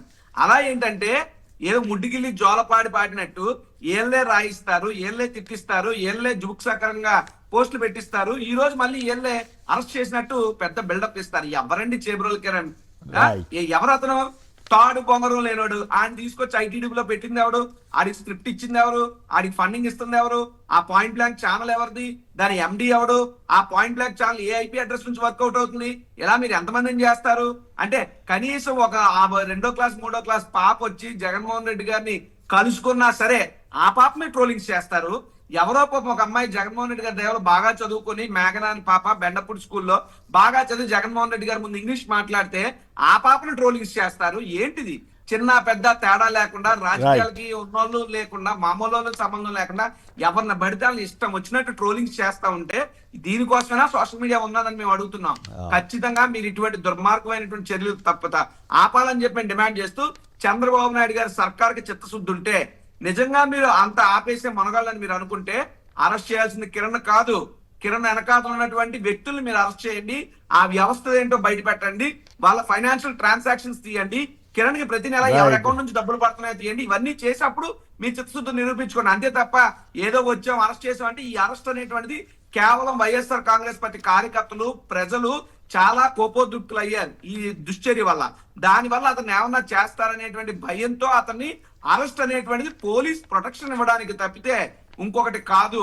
నిజంగా అరెస్ట్ చేసి చిత్తశుద్ధి ఉంటే దాని వెనకాల వాళ్ళందరినీ కూడా బయటికి రావాలని మేము డిమాండ్ చేస్తున్నాం. రైట్. నిజానికి ఎన్టీ రామారావు గారు ముఖ్యమంత్రిగా ఉన్నప్పుడు ఆ తర్వాత బట్టలు కూడా తీసి వేసిన కార్టూన్లు వేసిన ఈనాడు పత్రిక ఇప్పుడు నీతులు చెబుతూ ఉంటుంది. అది మళ్ళీ తెలుగుదేశం వాళ్ళకేమో కవర్ ప్రొటెక్షన్ ఇస్తూ ఉంటుంది.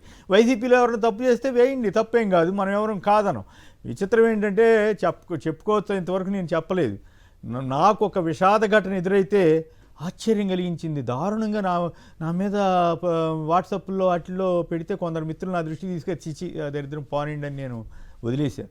మొన్న ఈ మధ్య ఆయన ఎవరు బాలకృష్ణ గారికి సంబంధించి ఒక డిబేట్ పెడితే నాకేదో చేశారని చెప్పి అసహ్యంగా పోస్టులు పెట్టా. వాటన్నిటికీ రెస్పాండ్ అవ్వటం కరెక్ట్ కాదని. కాకపోతే ఇప్పుడు సందర్భం వచ్చింది కాబట్టి నిజంగా చంద్రబాబు గారు వ్యవహార శైలి ఇవన్నీ తెలిసిన వాళ్ళల్లో నేను కూడా ఉంటాను కాబట్టి గతం ఇక నుంచి అయినా సరే ఇటువంటి వాళ్ళని ఖచ్చితంగా ఆయన కంట్రోల్ చేస్తే అప్పుడు ఆయన ఏం నీతులు చెప్పినా, ఆయన ఏం కబుర్లు చెప్పినా నమ్మొచ్చు. మరి అది ఆ పరిస్థితి వస్తుందా రాదా అనేది మనం చూద్దాం. ఇక మిగతా వార్తలకు వెళ్దాం. ఎందుకంటే ఎంతసేపు మాట్లాడుకున్నా ఆ బూత్ పంచాయతీ, దరిద్రపు పంచాయతీ, వాటికి ఆద్యులు ఎవరు, ఇవన్నీ కూడా తెలిసిన విషయమే కదా, ఇప్పుడే అందరూ మాట్లాడారు కాబట్టి ఇక మిగతా విషయాల్లోకి వెళ్దాం. జగన్ గారు చెప్తున్నారు, చర్యకు ప్రతిచర్య, అధికార దురహంకారంతో ప్రవర్తిస్తే ప్రజలు దేవుడు ఖచ్చితంగా మొట్టికాయ వేస్తారు. జగన్ గారి హెచ్చరిక చంద్రబాబు గారికి. అదే టైంలో ఇంట్రెస్టింగ్ విషయం ఏంటంటే, కూటమి ప్రజాప్రతినిధులపై ఎవరో ఒక ప్రముఖుడు సర్వే చేయించారట. చేయిస్తే దాంతో కేవలం 10 నెలల పాలన పూర్తి చేసుకున్న కూటమి ప్రజాప్రతినిధులపై ఏకంగా 70% వ్యతిరేకత వస్తుందట. వీళ్ళ ఈ 70% వ్యతిరేకత ఎదుర్కొంటున్న వారి సంఖ్య 71 ఉందంట. ఇంకా 50% లోపైతే ఇంకా చాలామంది ఉంటారట. అంత మాఫియా అంట. ఏది land mafia, sand mafia, liquor mafia, ఇవన్నీ ఈ మధ్య మనం తిరువురు ఎమ్మెల్యే వీళ్ళు చెప్పినవి కూడా విన్నాం కదా. తిలక్ గారు చెప్పండి, ఓ పక్కన జగన్ గారి వ్యాఖ్యలు, రెండో వైపున వస్తున్నటువంటి సర్వే ఫలితాలు, వీటన్నిటి గురించి మీ వ్యాఖ్య ఏమిటి, మీ అనుభవం ఏమిటి? సర్వే చూశాను రాత్రి. ఇప్పుడు 71 మంది అసంతృప్తి ఉన్నారు, కార్యకర్తల సంబంధాలు లేవు, డబ్బులు వసూలు చేస్తున్నారు, మాఫియా తయారని ఉంది రాష్ట్రం. 71 అనేది తక్కువ అండి. మామూలు 70% మించి వాళ్ళు ఇక్కడ పాయింట్ అంటే 50% మించి ఉన్నాళ్ళు కూడా ఉండుండొచ్చు, 70% మించిన వాళ్ళు అనమాట వీళ్ళు. అది వాళ్ళు ఏదో అనుకుంటున్నారు కానీ చంద్రబాబు నాయుడు గారు అనుకుంటున్నారు, ఆయన చివరిలో పథకాలు అమలు జరిపితే, లేదు నెక్స్ట్ ఇయర్ కొన్ని పథకాలు అమలు జరిపితే జనంలో వ్యతిరేకత తగ్గిపోతుందని అనుకుంటున్నారు. చంద్రబాబు నాయుడు గారిని నమ్మటం అనేది, స్కీములు ఇచ్చినా కానీ ఆయన ఎంత కోత పెడతాడు, ఏం చేస్తాడనేది. సార్ నేను ఒకటే మాట చెప్తున్నానండి, అమరావతి తప్ప ఆయనకి ఏది పట్టదు. అమరావతిలో ఆయన 1000 కోట్లు కుమ్మరిస్తున్నారు. ఉత్తరాంధ్రను శ్మశానం కింద మార్చడానికి అణు కర్మాగారాలు అక్కడ అణు విద్యుత్ కర్మాగారాలు పెట్టడానికి ప్రయత్నం, ఒకటి కాదు రెండు, ఇలా ప్రయత్నం చేస్తున్నారు. విశాఖపట్నంని అక్కడ బ్రాండ్ ఇమేజ్ జగన్ గారు ఒక రకంగా డెవలప్ చేస్తే, ఈయన దాన్ని డంప్ యార్డ్ కింద మార్చి దాన్ని శ్మశానం కింద అణు కర్మాగారం పెడితే, ఈ మధ్య ఉక్రెయిన్ యుద్ధం జరిగినప్పుడు రష్యా వాళ్ళు ఉక్రెయిన్ లో అణు విద్యుత్ కేంద్రాల మీద దాడులు చేస్తారని భయపడ్డారు అందరూ. అటువంటి ప్రమాదకరమైన ఆలోచనలు చేస్తున్నారు ఆయన.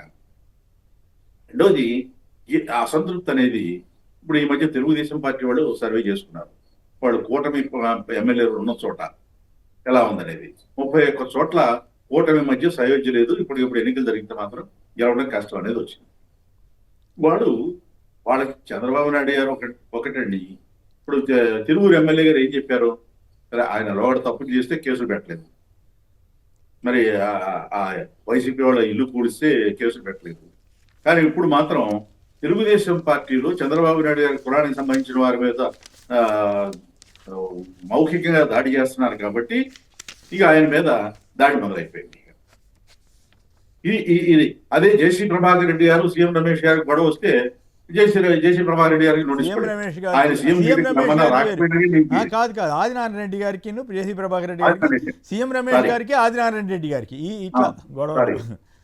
ఆదినారాయణ రెడ్డి గారికి ప్రభాకర్ రెడ్డి గారికి గొడవ జరిగితే పంచాయతీ చేయడానికి చంద్రబాబు నాయుడు గారు పిలిస్తే ప్రభాకర్ రెడ్డి గారు రానుకోమన్నాడు. ఏం చేయలేని నిస్సహాయ స్థితి. ఇలాంటి స్థితిలో అంటే ఇక్కడ ఎస్సీ కాబట్టి తిరువురు ఎమ్మెల్యే మీద చర్య ఉంటది. అక్కడ ప్రభాకర్ రెడ్డి గారి జోలికి వెళ్తే ఏమో మరి ఆయనతో ఎందుకు వచ్చింది నోటి ద్వారా ఆయన ఏం మాట్లాడతాడని భయపడిపోయి ఆయన జోలికి వెళ్తాం. ఇలా తెలుగుదేశంలో ఉందండి. ఇది ఒకటే కాదు, చాలా చోట్ల తెలుగుదేశం ఎమ్మెల్యేలు అసలు లెక్కలేనితనం. ఎవరు కూడా నిన్న చూడండి, పిఠాపురం వర్మ గారు ఏమన్నారు, మీరు తప్పుకొని లోకేష్ గారికి పార్టీ అధ్యక్ష పదవి ఉన్నారు. ఏమిటి దాని అర్థం? అట్లాగే ఆయన అన్న మాటల్లో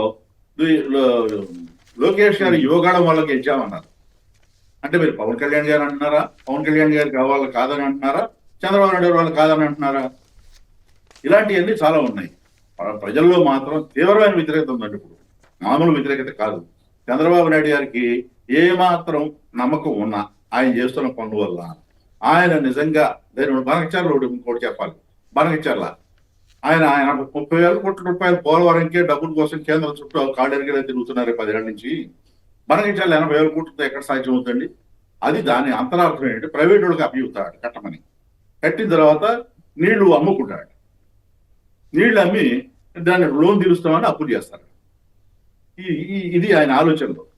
అందువల్ల ఈ రకంగా ఆయన ఏమాత్రం ప్రజల్లో నమ్మకం ఉన్న తన పరిపాలన పట్ల చాలా గొప్పగా ఉందని ఏదో కొన్ని పత్రికల్లో రాయించుకోవచ్చు. దేశంలో రెండో స్థానంలో ఉత్తమ ముఖ్యమంత్రి అది ఇదని.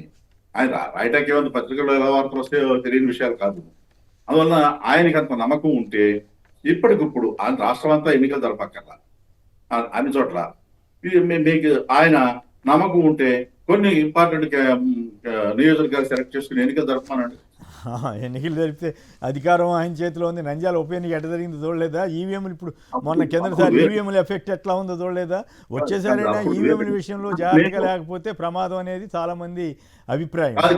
మాట చెప్తాను, ఆయన కుట్రలు ఏ స్థాయిలో ఉన్నాయంటే ఇప్పుడు అనకాపల్లి ఎంపీ గారు సీఎం రమేష్ గారి మీద తెలుగుదేశం ఎమ్మెల్యేలు వచ్చి కంప్లైంట్ చేస్తారు, జనసేన ఎమ్మెల్యేలు వచ్చి కంప్లైంట్ చేస్తారు.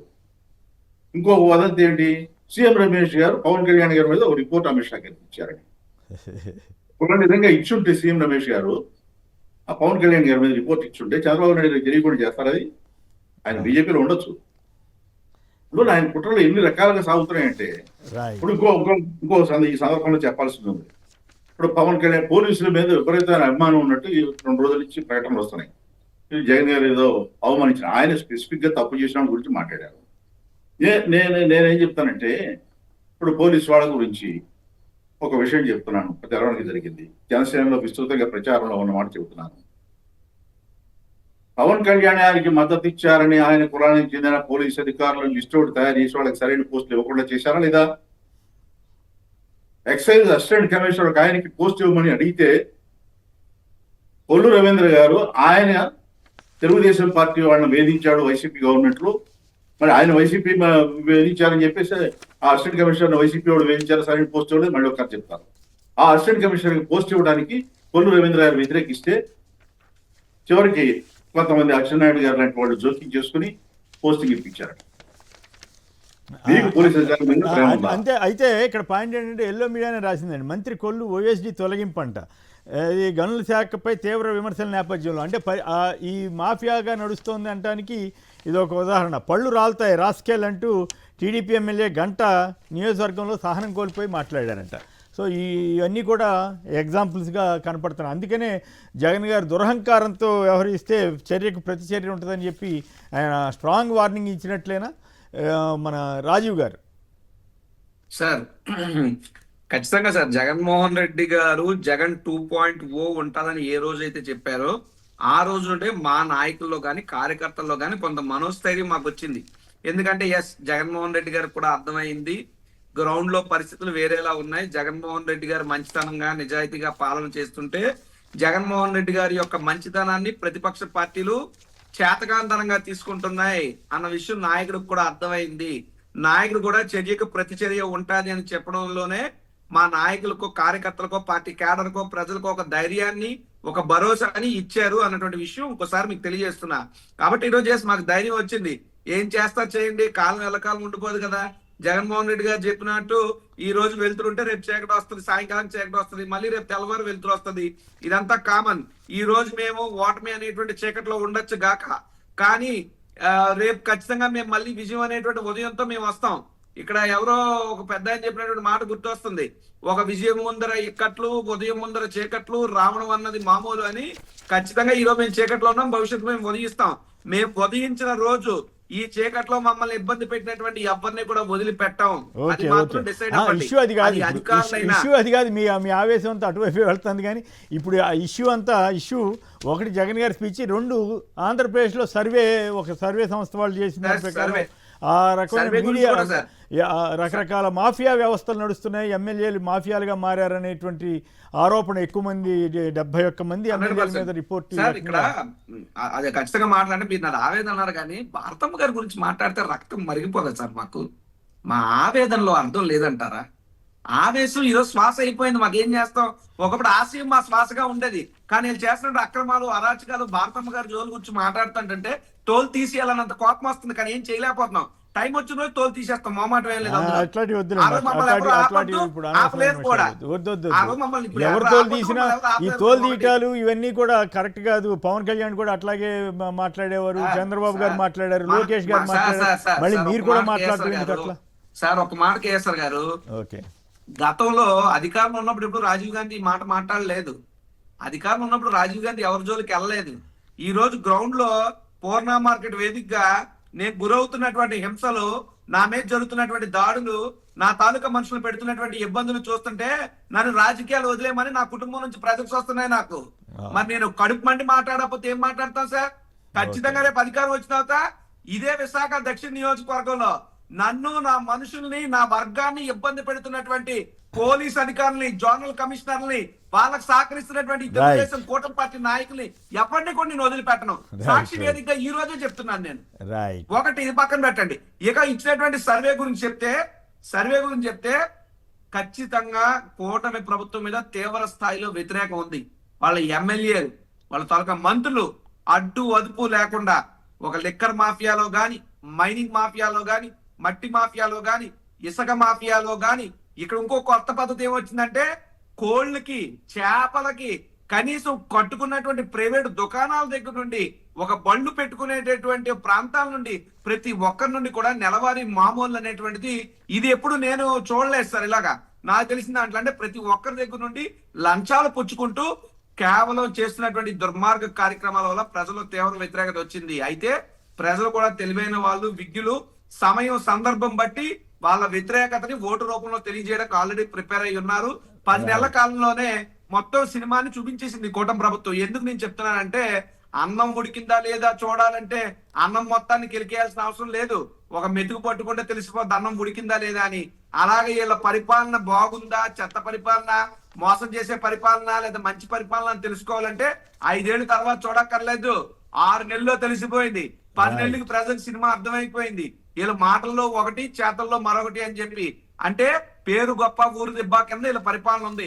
పేపర్లో బ్యాన్ రైటర్లో గొప్ప పరిపాలన, కానీ రియాలిటీలో 70% మంది ఎమ్మెల్యేలు, సుమారు 71 స్థానాల పైన తీవ్రమైనటువంటి వ్యతిరేకత ప్రజల నుండి ఎదుర్కొంటున్నారు అని చెప్పి క్లియర్ కట్ గా ఒక సర్వే అనేటువంటిది బయటకు వచ్చింది. ఇది మొదటి సర్వేనే, ఇంకా ఇలాంటి సర్వేలు భవిష్యత్తులో చాలా జరుగుతాయి. దాని తాలూకా రిజల్ట్లు కూడా ఆ స్థాయిలోనే ఉంటాయి. ఖచ్చితంగా ప్రజలు ఈ కూటమి ప్రభుత్వానికి, ఈ అవినీతి ప్రభుత్వానికి చెక్ పెట్టి తీరుతారని చెప్పి తెలియజేస్తున్నా. రైట్. పత్రికా స్వేచ్ఛకు సంఖ్యలు. సాక్షి ఎడిటర్ ఆర్ ధనుంజయ రెడ్డిపై కేసు నమోదు. రాష్ట్రంలో అరాచకాలను ప్రశ్నిస్తున్నందుకు కక్షగట్టిన ప్రభుత్వం. అంతేకాకుండా ఐపీఎస్లు సైతం ఈ ప్రభుత్వంలో బెంబేలెత్తిపోతున్నారటండి. సో మరి పోసాని గారి కేసులో హైకోర్టు గట్టిగా వార్నింగ్ ఇస్తూ ఉంది. ఏమిటి మీరు చెప్పినా కూడా సెక్షన్ 111 పెట్టడం ఏంటి వాలంట్ అని అంటోంది. సో ఇవన్నీ వీటి మీద మనం చర్చలోకి వెళదాం. మీడియా కూడా ఒక వర్గం మీడియా మాఫియాగా మారింది. వాళ్ళు అరాచకంగా ఇష్టం వచ్చినట్టు రాస్తుంటారు. మనకి గుర్తుండే ఉంటుంది తిలక్ గారు ఇక్కడెక్కడో తెలంగాణలో ఒక రోడ్లో వెళ్తూ ఒక లారీ ఇట్లా కుదుపులు అయితే ఆ ఫోటో తీసుకొచ్చి ఆంధ్రప్రదేశ్దని ఆ రోజుల్లో ప్రచారం చేసినా కూడా వాళ్ళని ఎవ్వరు ఏం చేయలేదు ఎల్లో మీడియా. ఇప్పుడు ఉన్నా లేకపోయినా పోనీ ఒకవేళ తేడా ఉంటే వివరణ ఇమ్మని అడగొచ్చు కదా, అడగకుండానే కేసు పెట్టేస్తారంట. ఇదేమి మీడియా? ఇప్పుడు ఈ మీడియా మీద కూడా రెడ్ బుక్ ఈ రకంగా ప్రయోగిస్తారా? ఐపీఎస్లు ఎవరు తేడా లేకుండా అందరి మీద రెడ్ బుక్ పెట్టి మీరు ఏం పాలన చేస్తారో ఏం పాడం. రైట్, ఏపీలో రెడ్ బుక్ పాలనకు సంబంధించి చర్చలోకి వెళ్ళడానికి ముందుగా ఇంకో కీలకమైన ఇంపార్టెంట్ అంశం ఆక్వా రైతులకు సంబంధించి, అది కూడా సంక్షిప్తంగా మాట్లాడుకుందాం. ఆక్వా రైతులు మరి పరిస్థితి మీద నిన్న జగన్ గారు ట్వీట్ చేశారు. ఆయన టైంలో ఎన్ని జాగ్రత్తలు తీసుకుంది, ఇప్పుడు మొత్తం ఒక లెటర్ రాసి వదిలేసినట్లుగా వ్యవహరిస్తున్నారన్న తీరు మీద మాట్లాడారు. తిలక్ గారు చెప్పండి సంక్షిప్తంగా, ఆక్వా రైతులకు సంబంధించి ప్రభుత్వం ఇప్పటికైనా పట్టించుకోదా?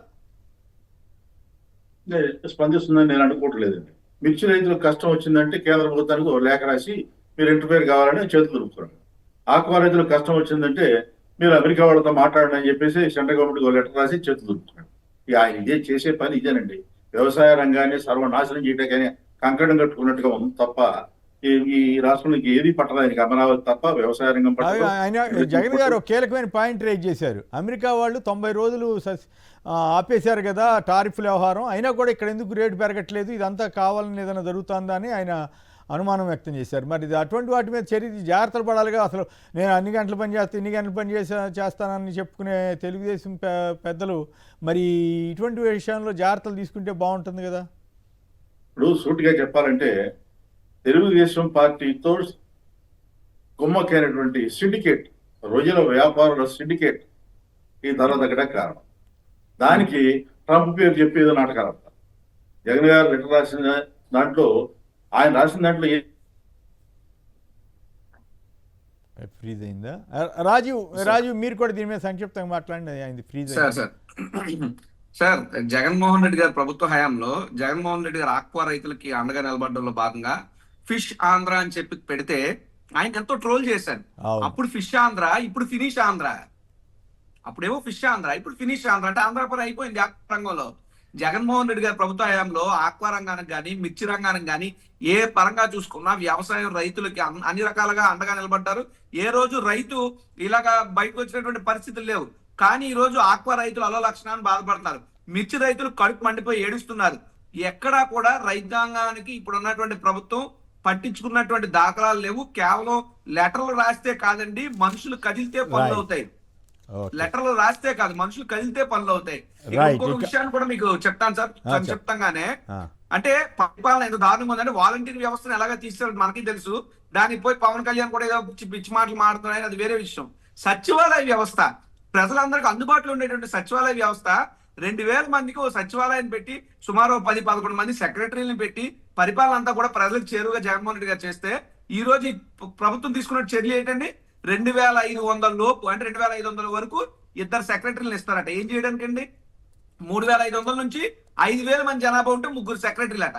5000 పైన జనాభా ఉంటే 4 సెక్రటరీలు అట. ఏంటిది అంటే జగన్మోహన్ రెడ్డి గారు తీసుకొస్తున్నటువంటి వ్యవస్థలన్నింటినీ కూడా నాశనం చేయాలనేటువంటి ఆలోచనతో తప్పితే ఈ ప్రజలకు మంచి చేయాలనే ఆలోచనతో ఎక్కడ పరిపాలన సాగట్లేదు. పరిపాలన మొత్తం గాడి చెప్పింది, గాలికి వదిలేశారు. రైట్. ఇక తిలక్ గారు దీని మీద మాట్లాడండి. మీడియాకి పత్రికా స్వేచ్ఛకు సంఖ్యలు, సాక్షి ఎడిటర్ ధనుంజయ రెడ్డిపై కేసు నమోదు, ఐపీఎస్లో బెంబేలు, హైకోర్టు చెప్పినా లెక్క చేయకుండా వీళ్ళు ఇష్టారాజ్యంగా వ్యవహరించడం. సో ఈ ముందు మీడియా ఈ రెడ్ బుక్ అనే దాన్ని ఇక మీడియా దగ్గరికి వచ్చేసారా? ఆ మిగతా వాళ్ళందరూ మిగతా వర్గాలన్నీ అయిపోయి మీకు 2 నిమిషాలు ప్రస్తావించాలండి. ఇక్కడ మొన్నటి పేపర్లో ఆంధ్రజ్యోతిలో జగన్ ఇరికించిన భారతి అని వార్త ఒక కేసులో ఇరికించాడు. ఆ మన్నాడే ధనంజయ రెడ్డి గారి మీద కేసు పెట్టారు. అంటే క్లియర్ గా ఇది ఎక్కడి నుంచి డైరెక్షన్ వస్తుంది? పవన్ ఇది రాధాకృష్ణ గారు చేస్తున్నారా, సలహా ఇస్తున్నారా? లోకేష్ ఆలోచనలా? చంద్రబాబు గారి నిర్ణయాలా? ఒకటి. 2, నేను 2 ఏళ్ల క్రితం మార్గదర్శి మీద విశాఖపట్నంలో మీటింగ్ పెట్టి ఉండవల్లి అరుణ్ కుమార్ గారితో మాట్లాడించినప్పుడు నేను ఒక మాట చెప్పాను. మీడియా మాఫియాగా మారి రాజకీయ mafia, political mafia, media mafia కలిస్తే ఎలాంటి ప్రమాదకరమైన పరిస్థితులు ఉంటాయో ఆంధ్రప్రదేశ్లో చూస్తున్నామని చెప్పారు. ఆ రోజు నుంచి ఇప్పటి వరకు తగ్గలేదు కదా, మరీ దారుణంగా తారాస్థాయికి చేరింది ఈ మాఫియా వ్యవహారం. అందువలన ఇటు పొలిటికల్ మాఫియా తప్పులు చేస్తుంది, మీడియా మాఫియా దాన్ని కవర్ చేస్తూ అబద్ధాలు రాస్తుంది. నిజంగా ధనంజయ రెడ్డి గారి మీద కేసు పెట్టాలనుకుంటే అసలు ప్రతిరోజు ఈనాడు, ఆంధ్రజ్యోతి మీద 800 కేసులు పెట్టాలి. వాడు రాసే దాంట్లో ఏదన్నా ఒక్కటన్నా నిజం ఉంటుందా? పోనీ రాస్తున్నారు. జగన్ గారి మీద కేసు రోజు కుంభకోణం రాస్తున్నారు. మరి చంద్రబాబు నాయుడు కేసుని ఎందుకు విచారణ జరగట్లేదని రాయట్లేదు? ఆ కేసులను ఏమైనాయి? సాక్షుల్ని ఎలా బెదిరిస్తున్నారు? ఆ ఛార్జ్షీట్లు ఎందుకు ఫైల్ చేయట్లేదు? ఆ జడ్జి గారి మీద నిఘా పెట్టారన్నారు, ఇంటెలిజెన్స్ నిఘా.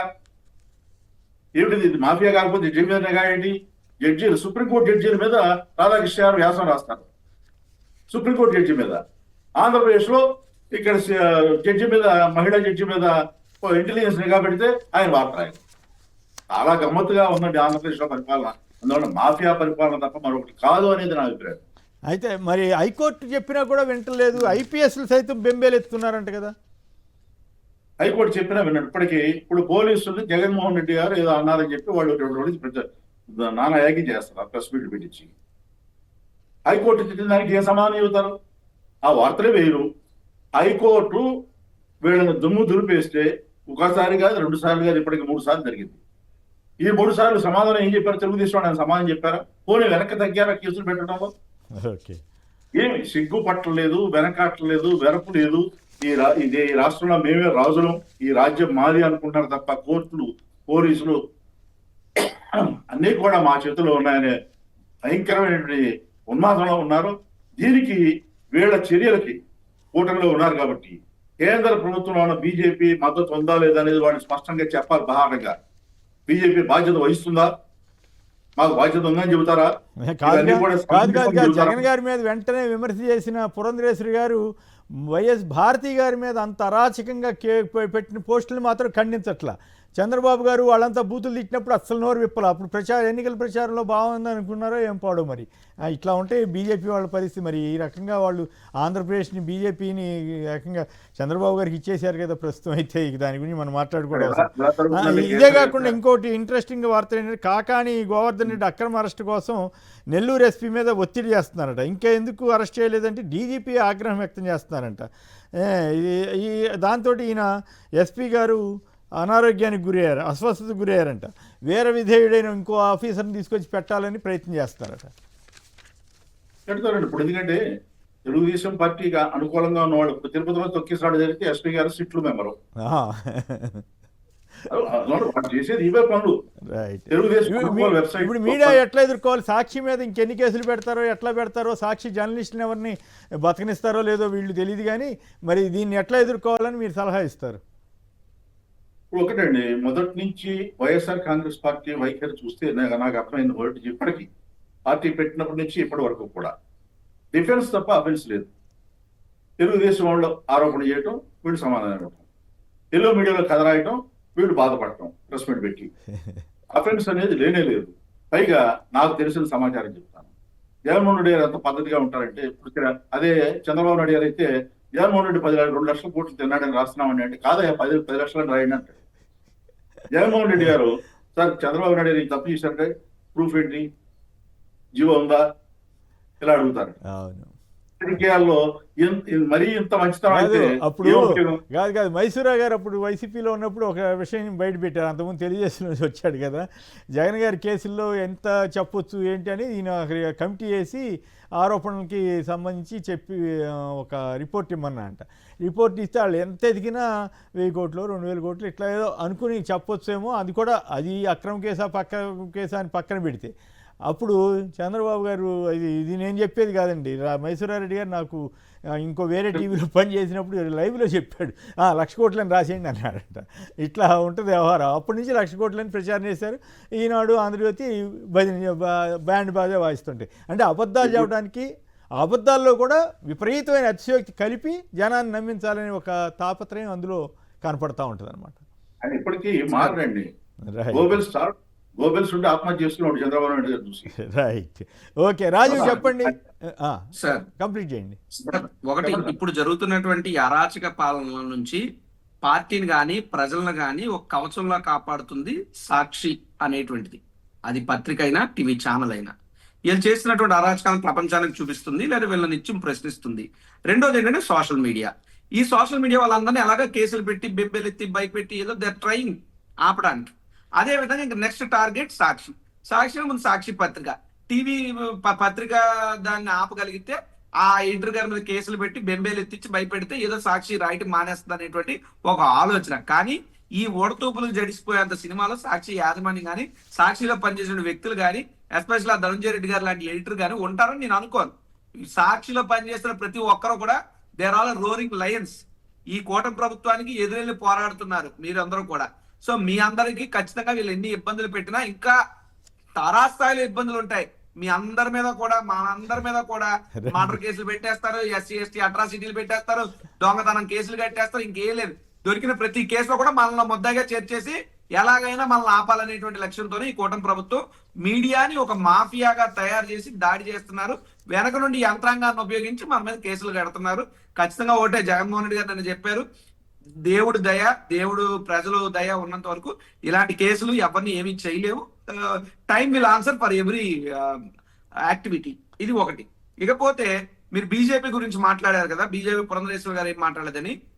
తిరుపతి లడ్డు వ్యవహారంలో ఏమీ జరగకుండానే ఓహో ప్రచారం చేసేస్తే బీజేపీ మాధవి గారు హైదరాబాద్ లోనో సికింద్రాబాద్ లో ఎక్కడ ఎంపీకి ఏదో పోటీ చేసి బీజేపీ తరఫున ట్రైన్ లో భజన చేసుకుంటూ వచ్చి సరే మా ప్రభుత్వ జగన్మోహన్ రెడ్డి గారిని దుమ్మెత్తి పోసింది ఆవిడ. సరే అక్కడ జరిగింది లేదు, ఏడ్చింది లేదు, ఇలా హంగామా ఇలా ఓవర్ యాక్షన్ ఎక్కువ అయిపోయింది. ఓకే, మరి మీకు అంత హిందుత్వం పట్ల బాధ్యత ఉంటే ఆంధ్రప్రదేశ్ రాష్ట్రంలో కాశీనాయన క్షేత్రాన్ని కూల్చేశారు. ఎక్కడున్నావమ్మా మాధవి మేడం గారు, మీరు ఎక్కడున్నది బీజేపీ పార్టీ? ఇది పక్కన పెట్టండి. ఆ తెలంగాణ రాష్ట్రంలో ఎగ్జిస్టింగ్ కాంగ్రెస్ గవర్నమెంట్ కి వ్యతిరేకంగా ఉన్న పార్టీ ఏంటి? బీజేపీ ఒకటి కదా. అదే అటువంటి కాంగ్రెస్ ప్రభుత్వానికి, కాంగ్రెస్ పార్టీ అధినాయకత్వానికి సంబంధించినటువంటి ఒక మీడియాకి, ఎస్పెషల్ ఒక మీడియా ఛానల్ కి ఇక్కడ చంద్రబాబు నాయుడు ప్రభుత్వం లక్షల్లో యాడ్లకి ఒక ఆర్డర్ కూడా ఇచ్చింది. అంటే 59 లక్షలు సుమారు 60 లక్షలు సార్ డబ్బు. అంటే ఇక్కడ బీజేపీతోనేమో పొత్తు, ప్రచారం కోసం ఇచ్చినట్టున్నారు కదా. దాంట్లో తెలుగు అక్కడ కూటమి ప్రభుత్వానికి చేసే పనుల కార్యక్రమాల ప్రచారం కోసమని పెట్టినట్టున్నారు కదా దాంట్లో. సార్ ఇప్పుడు తెలుగుదేశం వాళ్ళు చేసే పనులు ఎలా ఉంటాయంటే కూటమి ప్రచారం, కూటమి ప్రభుత్వం చేసిన మంచి పనులు ప్రచార నిమిత్తం యాడ్కి ఇస్తున్నాం అని చెప్తారు. అలాగే లాయర్ రోత్రా గారికి ఏమో ప్రభుత్వం తరఫున వాదించడానికి అని చెప్పి కోర్టుల్లో ఆయనకి ఇస్తారు. కానీ వెనకమాలు చేసేవేంటి? చంద్రబాబు నాయుడు గారు పర్సనల్ కేసులు వాదించాడు కాబట్టి ఆయనకి నజరాగనగా ఆయనకి ఫీజులు. అదే విధంగా అక్కడ బీజేపీ పార్టీని చిత్తు చేయడంలో భాగంగా అక్కడ రేవంత్ రెడ్డి ప్రభుత్వానికి కాస్త కొత్త సహకారం భాగంగా కాంగ్రెస్ పార్టీకి సంబంధించిన కీలకమైన పాయింట్ ఏంటంటే కాంగ్రెస్ పార్టీ ఆధ్వర్యంలో నడుస్తున్న టీవీ ఛానల్ బీజేపీ కలిసి ఉన్నటువంటి తెలుగుదేశం కూటమి భారీ ఎత్తున డబ్బులు అడ్వర్టైజ్మెంట్స్ అయితే ఇవ్వచ్చు, అభ్యంతరం అడ్వర్టైజ్మెంట్స్ అయితే ఆ టీవీ టీవీ అని తేడా లేకుండా ఇవ్వచ్చు. అయితే కొన్ని టీవీలకి అసలు వాళ్ళు ఇవ్వట్లేదు, అది వేరే విషయం. ఇటువంటి బహిష్కరించేశారు. కానీ కాంగ్రెస్ టీవీకి ఇవ్వటం అనేది ఆసక్తికరమైన అంశం. ఒక్క నిమిషం రాజు కంప్లీట్ చేయండి. చంద్రబాబు నాయుడు గారు 2 కళ్ళ సిద్ధాంతం, 2 నాలుగుల ధోరణి అంటారు చూసారా, దానికి ఇదే సిద్ధాంతం అనమాట. ఇప్పుడు బీజేపీ వారికి, ఇప్పుడు అక్కడ ఉన్నటువంటి బీజేపీ మాధవ్ గారు ఉన్నారు కదా, తెలంగాణ బీజేపీ వారికి కానీ ఆంధ్ర బీజేపీ గారికి కానీ ఏమన్నా చిత్తశుద్ధి ఉన్నా, కొంచెం ఆలోచన పరిజ్ఞానం విజ్ఞానం ఏమన్నా ఉంటే చంద్రబాబు నాయుడు నిలదీయాలి. నువ్వెవరు అయ్యా, ఎందుకు ఇవ్వాల్సిన పని వచ్చింది అని చెప్పి. డబ్బులు అంత ఎక్కువైపోయినాయా? డబ్బులు లేవు, పథకాలు ఇవ్వండి స్వామి అంటే అదో లక్షణం అంటారు. అంటే కాదు, మనం మీరేం తొందరపడి అది కాంగ్రెస్ టీవీ అని ముద్ర వేయట్లేదు కదా సార్. ప్రజలకు తెలియదు అంటారా? నేను నేనేమన్నా సార్ ముద్ర వేయడానికి, అలా ముద్ర వేయించుకున్న తర్వాత నేను మాట్లాడుతున్నాను. నేను మాట్లాడాను కాబట్టి ముద్ర పడినట్టు కాదు, ఆల్రెడీ ఆ ముద్రతో ఉన్నది కాబట్టి నేను మాట్లాడుతున్నాను. రైట్. తిలక్ గారు చెప్పండి, కంప్లీట్ చేద్దాం. ఇప్పుడు 59 లక్షలు ఇవ్వటం అనేది పెద్ద విశేషం కదా. ఇస్తూ ఉంటారు గవర్నమెంట్ లో స్కీముల ప్రచారం కోసం అన్నారు ఆ జీవోలో. అయితే అట్లా అన్ని టీవీలకి ఇస్తారా స్కీముల ప్రచారం కోసమని? లేదు, దీనికి మాత్రం ఇచ్చారు. అదే మొన్న దావోస్ వెళ్ళినప్పుడు ఇంగ్లీష్ ఛానల్స్ ఇచ్చారు. కాబట్టి దీంట్లో గమ్మత్తు ఏంటంటే GST 9 లక్షలు కూడా గవర్నమెంట్ కడుతున్నారు. అది గమ్మత్తు. రైట్. హైకోర్టు ధిక్కారం అన్నప్పటికి కూడా ధిక్కారం అని చెప్పినప్పుడు కూడా రాష్ట్ర ప్రభుత్వం ఇప్పుడు అనేసార్లు చెప్పినా కూడా పట్టించుకొని పరిస్థితి చూస్తున్నాం. ఈ రెడ్ బుక్ అనేటువంటి ఈ వైసీపీ వాళ్ళు అన్నట్లుగా ఈ పిచ్చి కుక్క అని జనం మీదకి ఎంతకాలం వదులుతారు, చివరికి మీడియా మీద కూడా వదిలే పరిస్థితికి వచ్చింది. దీనివల్ల వారికే నష్టం అన్న సంగతి అర్థం చేసుకోకపోతే ఇక మనం ఏం చెప్తాం. రైట్. తిలక్ గారు, కొండ రాజీవ్ గారు అందరికి కూడా ధన్యవాదాలు. ఇది నేటి చర్చా కార్యక్రమం. నమస్కారం.